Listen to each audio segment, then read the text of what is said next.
Biglang kabig si kuya.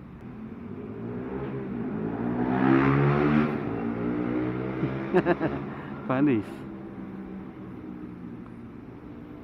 Hindi sila madadalang dumaan dyan kasi wala. Oh, yun na, yun na. Ay, sa likod na. May HPG sa likod. Good luck. Hindi sila madadala kakadaan dyan sa EDSA busway kasi wala nagbabantay dito eh. Diba?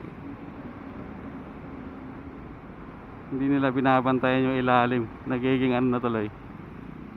Nagiging expressway. Ayan o, diba? Malamang kung dito sila magbantay, ano sila eh. Makakarami sila ng huli dyan eh. Kung sa mga tag dito, nakaka-20 sila eh sa mga flyover eh. Dito hindi lang 20 mahuhuli mo dyan. Ang dami na dumadaan dyan.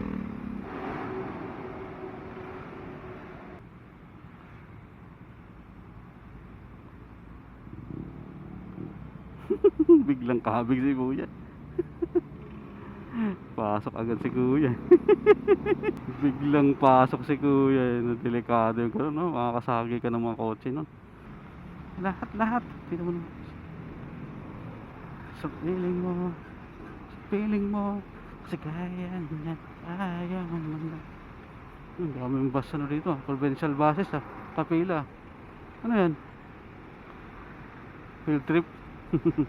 Dami oh. Daming bus dito. Field trip siguro to na. Ayun oh, dami oh. Sa provincial buses or private buses to, bawal to sa EDSA busway.